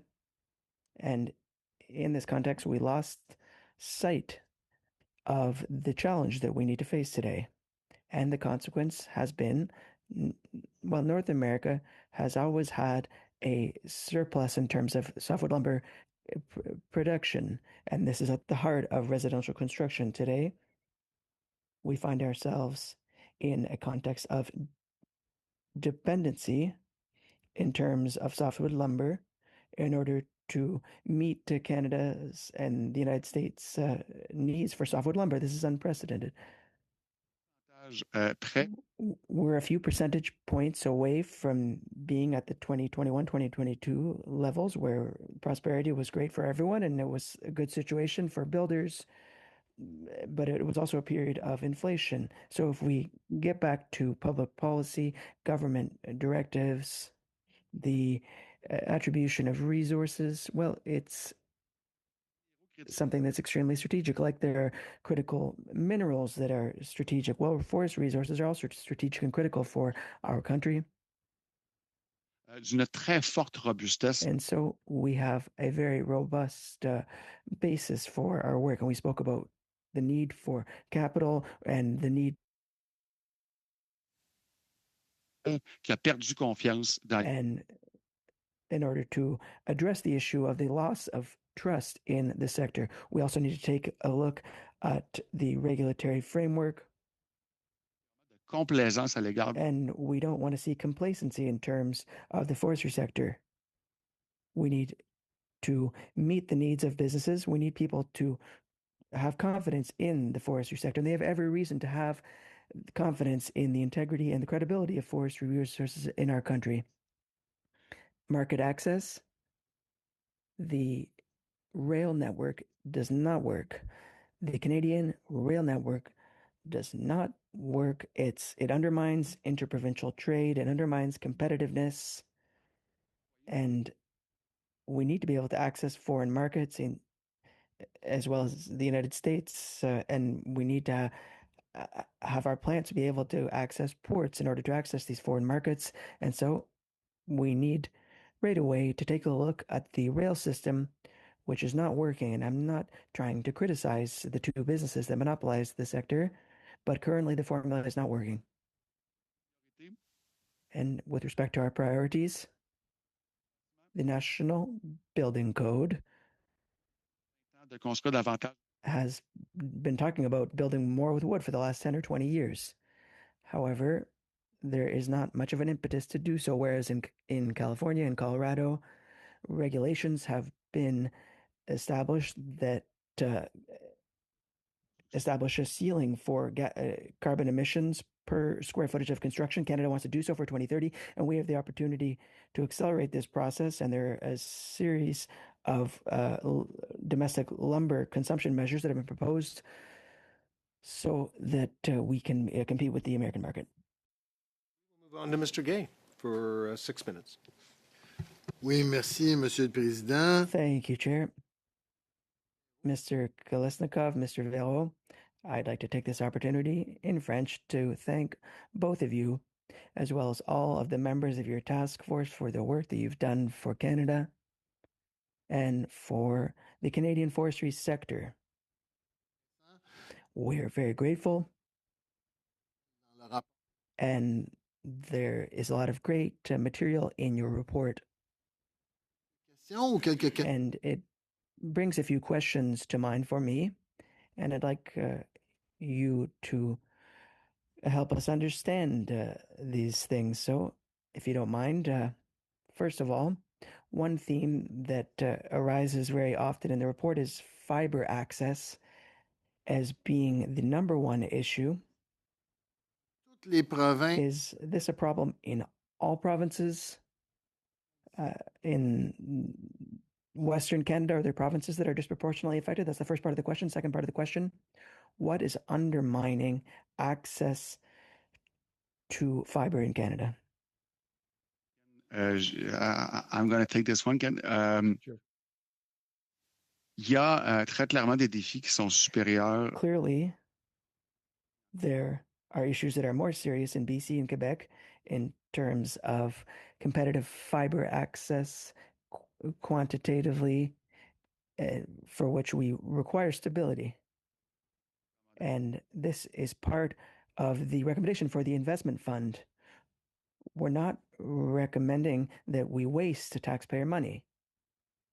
Entreprise manufacturière. As is the case for all manufacturing sectors, the investments in the forestry sector for a new plant, for example, or to improve a plant, all of this needs to be based on a robust supply chain. So we believe that it was necessary to have this financial and business integrity in our recommendations to the government. And the consequence of this is that we are calling for access to depend on access to predictable feedstock for the next 10 years in order to modernize existing plants, and 25 years for a new plant.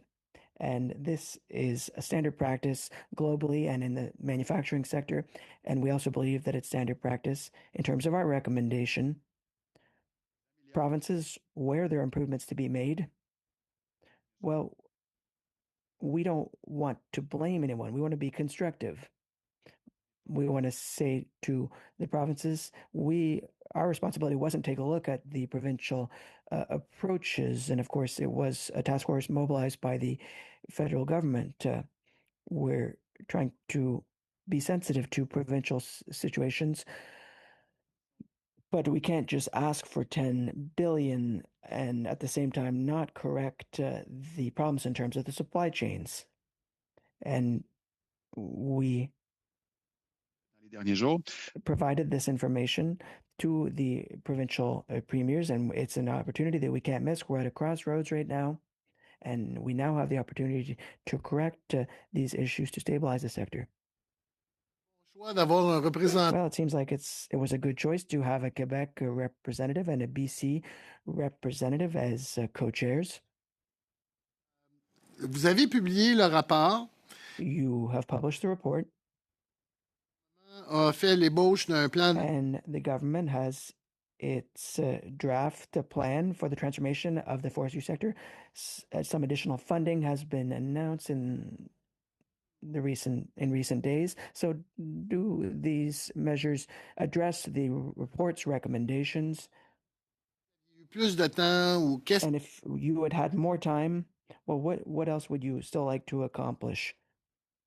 Exception faite du 10 milliards. And of course, there's this 10 billion that hasn't yet been announced or discussed.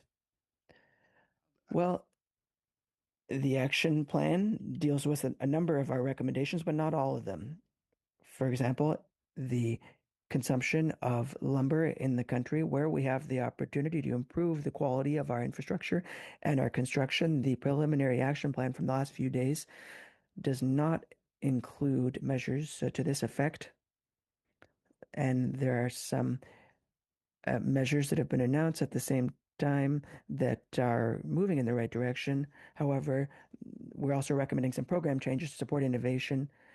Today, there are some calls for tender that are very rigid with limited timelines, and the innovation trajectory is not in line with the calendar of a public servant. With all due respect to public servants, businesses that are focusing on these innovative projects.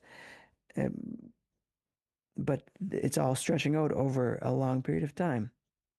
So programs need to be in line with the business of needs, a bit with businesses' needs, and not vice versa. Initiative pour réformer. So there's no initiative to focus on the rail sector. Très, très, très serré. And if we work very fast, well, we're only in June, so our group has set a deadline of the 19th of January, and so things are moving quickly. And after our recommendations were tabled, well, it's the government's responsibility to determine the future of things. We remain available if we can ever assist. Mr. Simard, 6 minutes, go ahead. Monsieur Véro, Thank you, Terry. Mr. Véro. De l'opposition. It's fairly rare to see an opposition member who's acknowledging something positive from the federal government. Well, this isn't coming from the federal government, but it's coming from you. Ouais, c'est le rapport de l'industrie, voilà. Merci. It's an industry report. Les gens du secteur. So we could say that people in the forestry sector and politicians who are involved in this file, well, many of us have been awaiting this kind of proposal for some time, and it seems like the government is happy to see what's been provided. That's good for everyone. And like you, I hope that this $10 billion investment fund is created. Une discussion entre Québécois, mais comment. And I don't want this to be just a Quebec-based discussion. But how can we move forward in this? Given the context in Quebec, sometimes there's a certain reluctance in terms of interventions that seem like they're meddling in our jurisdiction. I understand what you're saying, and it's very logical to say that an investment fund needs to have a 10-year supply guarantee. However, I'd like to hear from you. How can we facilitate things? And how can we present this plan in a way that's acceptable for the government of Quebec? So what can be done in the near future? Perhaps we can take advantage of the current electoral campaign. Well, we're not getting involved in politics, so we'll let you decide what kind of tools need to be used.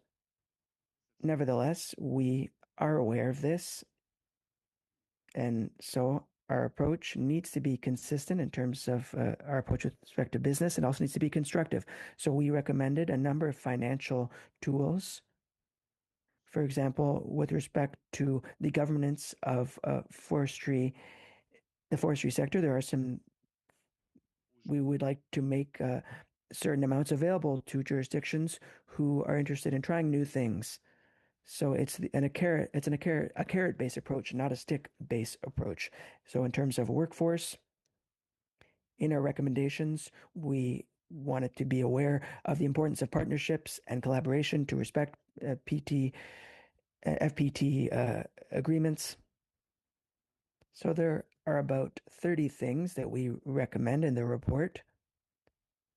Naturellement. And of course, there's one thing that has to do with, for example, Quebec's jurisdiction in terms of the robustness of the supply chains. And I think that we can walk and chew gum at the same time. There are many things that need to be done to improve competitiveness, resilience, and the relevance of the forestry sector. Le Québec puisse. And a home run could be, well, Quebec could move forward with certain things in order to make capital available. And if I could just conclude on the subject, when we talk about converting a paper plant, it doesn't cost $20 million, it costs hundreds of millions of dollars. And these plants have a stabilizing and important role for the entire industrial ecosystem of the forestry sector. And so Investment Quebec is doing a good job in Quebec, but the federal government also needs to use a similar approach. Thank you. So I'd like to just continue what you were saying. So yes, there is a necessary transition, and there's a Domtar facility in Kanugami that needs to change. And the minister said a number of times that he wants to re-equip the forestry sector. However, this takes time. So the timeline, well, if tomorrow we had a $10 billion fund. Rediriger peut-être notre production. So in the industry, before we can redirect our production to acknowledge the current manufacturing situation, well, this is going to take a certain amount of time. So in the course of your study, did you envision supports in order to maintain what we have now, to protect our gains? Yes, there are a number of measures that we recommended to stabilize things. Pensée magique. But we can't assume that there's going to be some kind of magic wand. The gains in this newsprint sector are significant. And of course, I'm not speaking on behalf of my colleagues who own these plants. But in public policy, we can't deny the fact that newsprint is coming to an end. And I'll give you some concrete examples. In Ontario, there are projects to substitute this type of paper by promoting the biomass sector. And so access to these funds could provide the necessary impetus to replace these plants. So the approaches vary throughout the country. But the key thing, and where the federal government has a tool, is, well, it can make a toolbox available. And that's why we're recommending action by the end of 2026 for this investment fund. Thank you. Mr. Hogan, you have 5 minutes. I understand you want to share your time. Did I? Where? Oh. I mean. Oh, sorry. So now we're even. Both sides hate me. So. Merci, Monsieur le Président. Where were we? Oh, wait. Okay. Didn't turn the page. My apologies. Monsieur Martel, my apologies. Merci. Merci, Monsieur le Président. Thank you, Chair. Ensuite de ça, c'est That's very interesting. And I also find it to be very clear. Mr. Véro? Le rapport est intéressant. The report is interesting. Ça part. But I feel that it's talking about forestry management. S'il n'y a rien de défini sur ce côté-là, But if nothing is defined with respect to this, and I know it's a provincial responsibility, and if we don't address this, then it's going to undermine productivity. Vous me le dites, mais il me semble que ça part de là, puis là. And if I'm off base, you can tell me, but it seems like there's a problem with respect to this at the current time. Dans la prémisse. Yes, you've talked about forest management, and this is a conclusion that we came up with. In English, we talk about forest management. There's no ambiguity. We're talking about the management of the hectares of forests, whereas in Quebec, we talk about forest management, which is a component of the management of 1 hectare. We don't have a 360-degree perspective on forest management. And so at the same time as we say this, there are forest fire risks that are no longer theoretical. Our task force watched the documentary BC is Burning. And we had a meeting with the authorities of California. People have died there as a result of forest fires. And the idea of a classical approach in terms of conservation, well, it does not allow us to undertake forest management and harvesting wood allows us to reduce the risk of forest fires and their potential size. So this is something that First Nations agree with, provinces and territories whom we met during our work. There was a consensus with respect to this. And we're not trying to tell Quebec what to do. However, there is a potential, and we recommend this in the report. We can better share best practices nationally on true management. Déjà vivante. And we're talking about a working forest, a living forest, but forest management can also be living, and its pillars are productivity, respecting communities, biodiversity, and reducing forest fire risk. Monsieur Véro, Mr. Véro, réglementation, often we speak of regulation, parce que dans le rapport, ils disent que and in the report, it said that the regulatory burden at the federal level is one of the main things that's undermining competitiveness.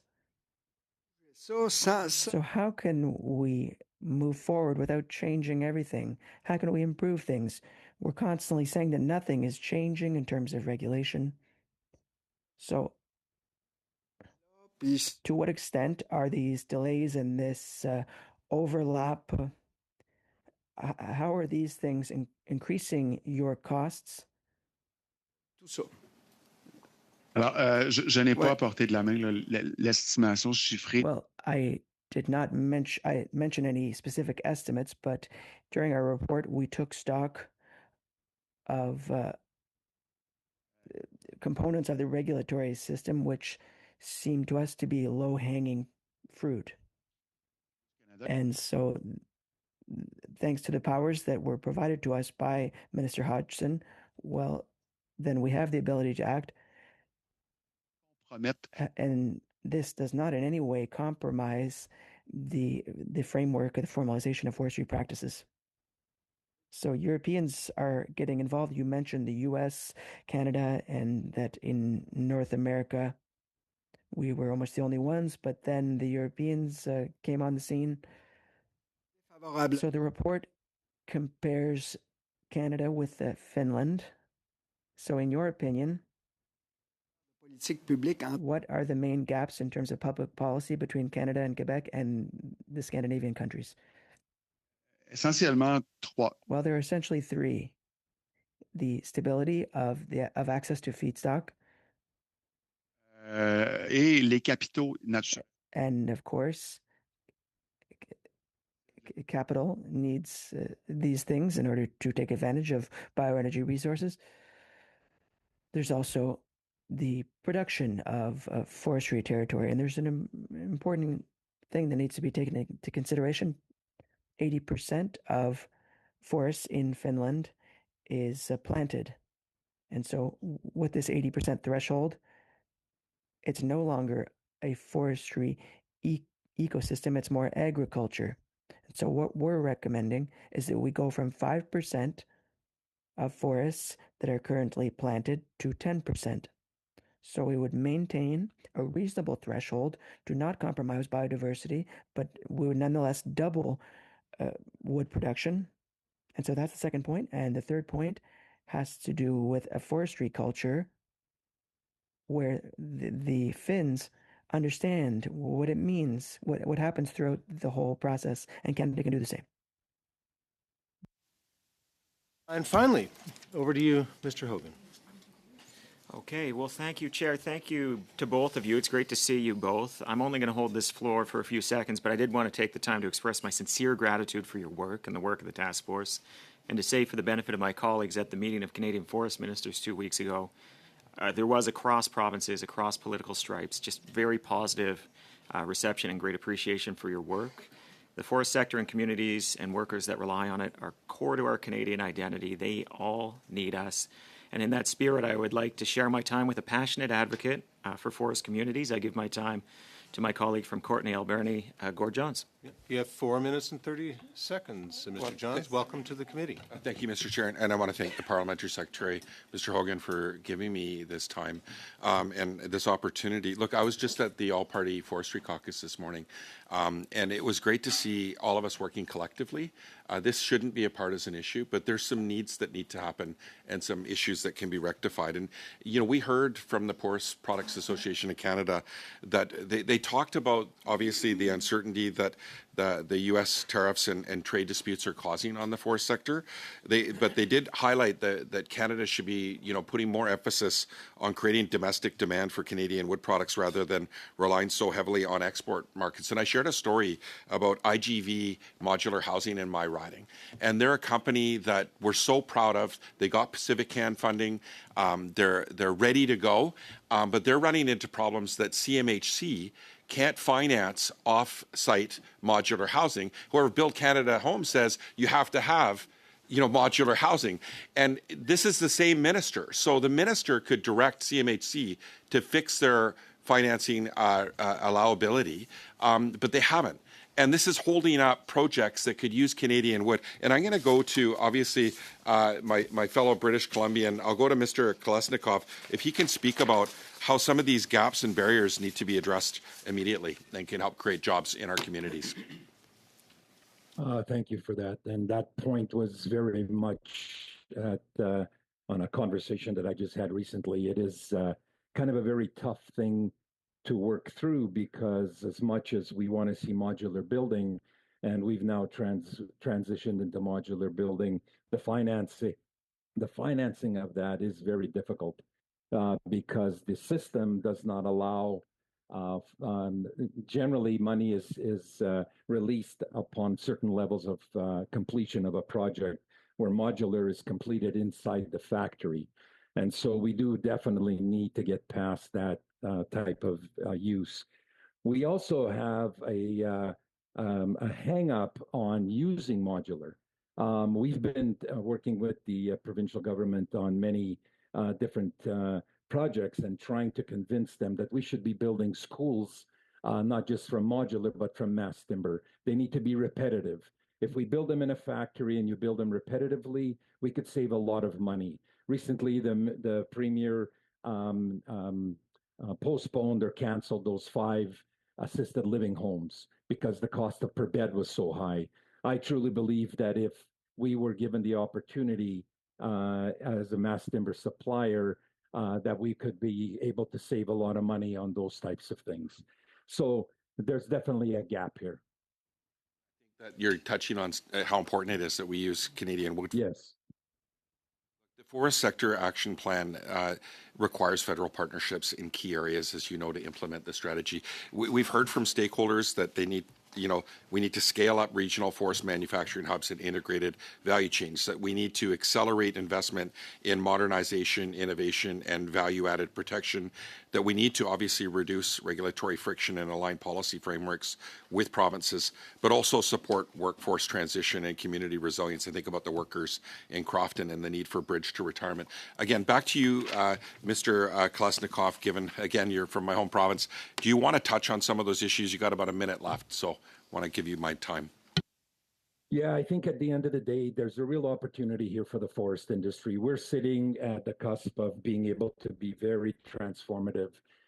This $10 billion fund that the task force asked for was to do that. Our expectation is that whenever it gets approved, and hopefully it will in the fall, that the monies be used to promote the use and creation of new and innovative type industries, and that we will end up being able to employ more people and secure those that are in the rural communities across Canada. They are at such risk because the forest industry reaches so many of them, and that is absolutely paramount for us to recognize. And it's really hard to do in a province like British Columbia when the basic electoral population is in one corner of the province, and they don't really understand how important it is. To be honest, right now I'm sitting in 100 Mile House. I came here to help them talk about what they could do because they just lost a sawmill here. They have no sawmills left in 100 Mile House. What are these people going to do? And they're sitting with fantastic fiber, but we have so many overlapping rules and regulations that are stopping them from doing what they know that they could do. And last week I was in Burns Lake and dealing with wildfire issues. There is an answer here, but we have to work together. And this is not a partisan issue. This is a bipartisan issue. And we're really hoping that this report will transition through different election cycles, because this is really important. And like I said in Langford, we are truly in the hands of the different provincial and federal governments here. Thank you both. Monsieur Simard, 2.5 minutes. Merci. Mr. Simard, 2.5 minutes. Thank you, Terry. Mr. Véro, in your remarks, you said that the forestry sector needs to be seen as a manufacturing sector. Pas embêtante, mais quand même. So, just a question. Often I've heard even people from the sector say Une culture. that in the sector, the culture was fairly conservative and people were happy to produce commodities. So, with a $10 billion investment fund over 10 years, perhaps these mentalities will need to shift. So, do you think there's work that needs to be done in this area? In financial support programs from the government, could there be incentives in order to produce more added value? Is this a message that's understood by people in this sector? The fact that it's necessary to promote added value? La prétention d'avoir. And then we would not claim to have the points of view of everyone in this sector, but there are a number of associations who said they were quite receptive to the report and its recommendations. So generally speaking, I think there's a collective alignment. You were talking about the industry trajectory, and it would be important to mention to parliamentarians that we didn't want to be complacent in terms of the sector and its leadership. There's part of the report where we're very critical of the leadership that hasn't had the agility to develop business models that are more resilient. And at the end of the day, the finish line isn't added value. The integration needs to be done as it's done in many businesses via clusters, hubs, regardless of the term you use. So it needs to be done because it's an ingredient of the resilience that is mentioned in all our report, all of our recommendation. What's resilience? Well, the industry needs to remain cyclical. And of course, there are going to be lows in these cycles. And today we see business models that are integrated and that are part of hubs and clusters that are interconnected and optimized. They have the resilience that we require collectively, nationally, the communities need, the workers need. So it's really from this point of view that we need to plan the future. Thank you. Forget about you this time. 5 minutes. Thank you. Mr. Kolesnikov, you've touched on, you were talking of a 100-mile house, and you know, we often forget why we're involved in this this report, this task force. In the end, it's to protect jobs and it's to save communities. You know, there's 300 communities across this country that live from the forest industry, but it's probably more than that, because then there's the neighboring committees who have contractors, logging contractors, and it's the one industry that is from one end of the country to the other. Speaking of British Columbia, you've talked about it, but could you expand a little bit more on the biggest challenges in British Columbia to maintain a healthy sawmill industry? And in the end, it's to continue with the other products and the other industries and saving jobs. Well, just to follow up on what Frederic mentioned earlier, we did have a presentation from New Brunswick, and New Brunswick seems to really have accepted the fact that our forests are an asset, not a liability. I've discussed this with our premier and hope that to make an impact. We need to look at our forests as an asset. It starts there. We need a cost-competitive fiber supply. If we create the hosting conditions that are very much needed, then we will see the industry expand and we will see jobs secured. Right now, we have lost a lot of the companies that have fled the province or have shut down because of the hosting conditions. We also need public to be understanding. When we mentioned Finland in our report, the culture, the understanding of the forest industry, the social license is amazing. You need all of these things to be firing on all cylinders. You just mentioned value added, our previous gentleman. Value added is not a silver bullet. Value added is a spoke in the wheel.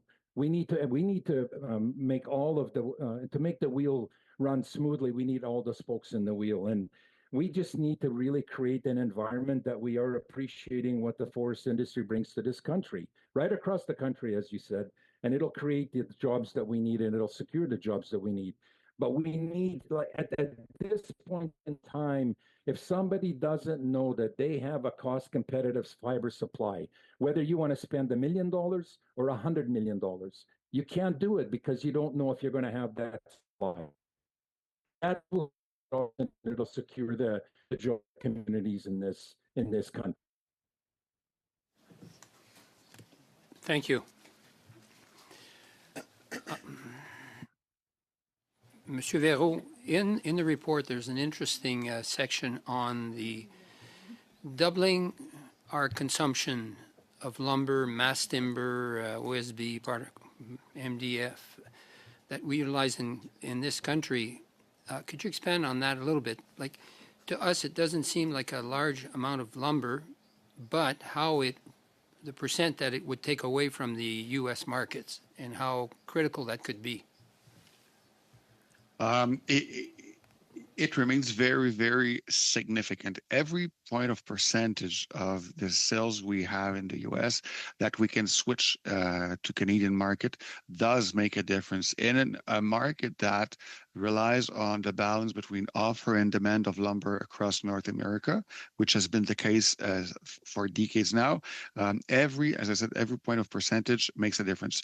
If you get in the report, and I'm trying to go through the report, we have a figure, the figure number 3, around page 25. You have the spread of the lumber consumption per category, and indeed in North America.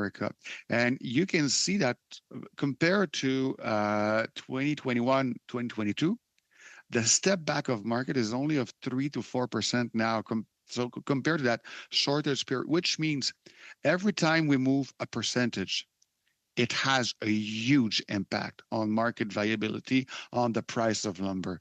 And if we double, for instance, the mass timber construction, it does have a material impact on the destination of lumber and the global viability of markets. So yes, Canada and even Canadian government through public infrastructures can have a material effect on the market viability. Thank you both. Thank you. Chair, if I may, can I add something? It's Ken. Can I? Please go ahead. So we have a policy now, Build Canada Homes. They're talking about building thousands of homes.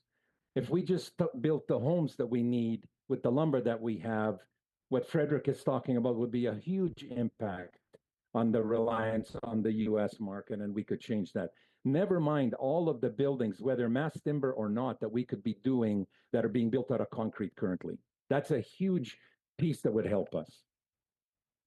Addition and wrapping up this panel, Mr. Saini, you have 5 minutes. Thank you to the witnesses, and I also want to commend Mr. Hodgson for allowing this process to take place at a very critical time. Ken, I live in British Columbia. I also came from Williams Lake in the neighborhood of 100 Mile House. One time those communities were 80% dependent on forestry. Half of that business has gone. The biggest our problem with the U.S. market, we think we have a problem right today in the last 2 years, but the forest community has been fighting those problems for the last 30 years. We challenge them, we win them in court, but few years later, U.S. goes back into that. What can we do?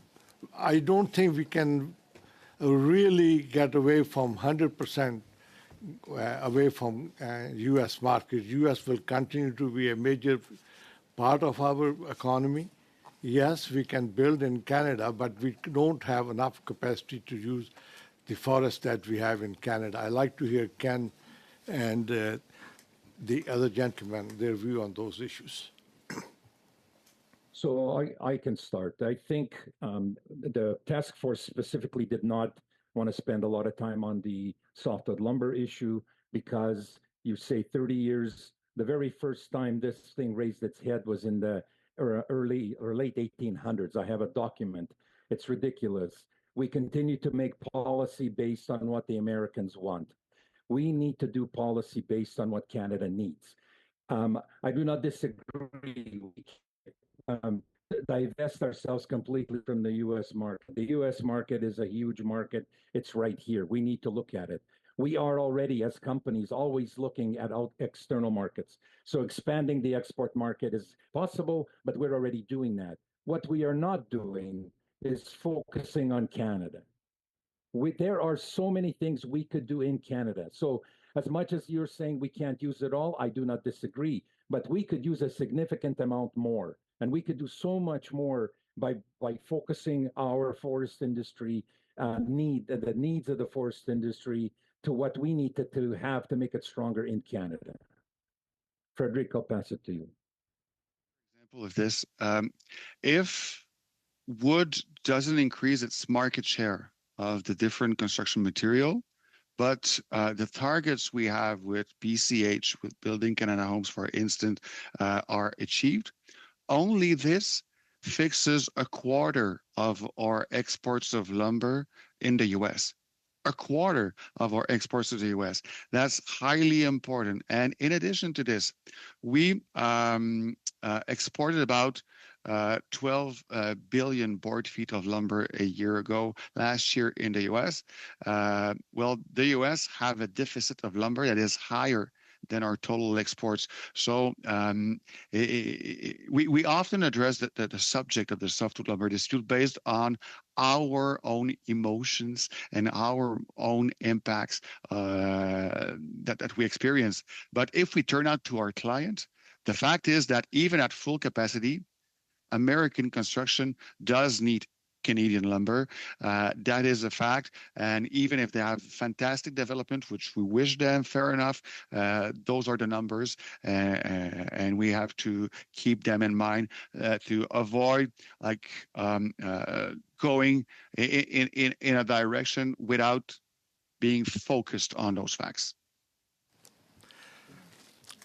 My second question is, I think for maybe political reasons, we have ignored the forest industry because it employs 200,000 people today, plus 200 which are in other industry which depends on it. We have 9% of the world forest in Canada, but we don't have a ministry at federal level that say, hey, we need to be managing this forest in such a way. You know, New Brunswick is a prime example.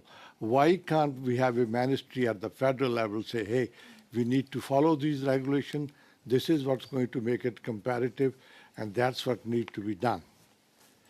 I like to hear you. So, Ken, please go ahead. Well, all I was going to say is that I have to say that my feeling is that this current government is doing that.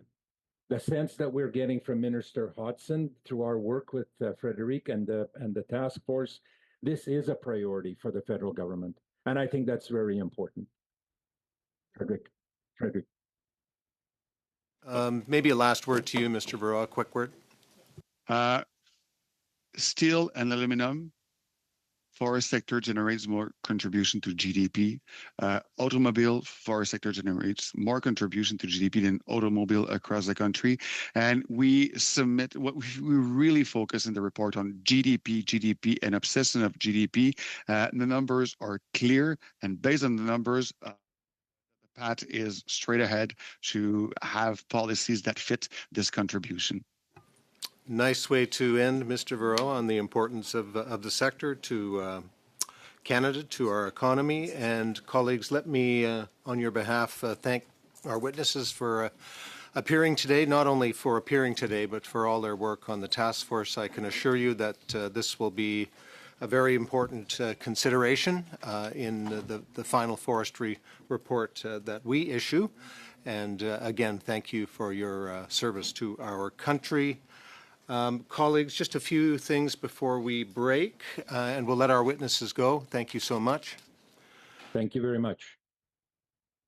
Colleagues, this completes the testimony for the forestry study. that we've undertaken, and we are going to need recommendations for the forestry industry study to allow the analyst to draft a report over the summer. Just in discussion with the analysts and the clerk, suggesting Friday, July 3rd as the date to receive recommendations from all parties, all members. How's that sound to you? It's a couple of weeks away. And then we have the energy export study, and I think we're still looking for recommendations for that as well. Yes, June 19th. That would be This Friday. this Friday. So a couple of days to go. Of course, this is the energy export study. This was our first energy study, not the energy study that we're undertaking now, because that will carry over to the fall. So June 19th. And then finally, this is the last meeting before the summer adjournment period. And I wanted to take a moment. These meetings don't happen by magic, as you know, colleagues. We have amazing analysts here. We have a clerk who will be moving on from the. Pardon me? Well, you called them amazing, and you just called him clerk. That's fine. Oh. Well, he's leaving, so. Our fantastic clerk, Jean-Luc, thank you, and of course all of the support staff, including our interpreters. Where are they? Over there? No, the interpreters are remote today. Oh, they're remote. Okay, thank you, interpreters, and of course. I want to thank all of you, colleagues. This has been, in my view, a constructive committee. I think we've generally got along, and the exchanges have been respectful, different perspectives, of course, but I have certainly detected a lot of commonality, and that, I think, is being reflected in some of our reports. So thank you for being a great committee, and we hope that I hope that you have a great summer. Anything else, Mr. Clerk? And with that, have a great summer, everyone. We're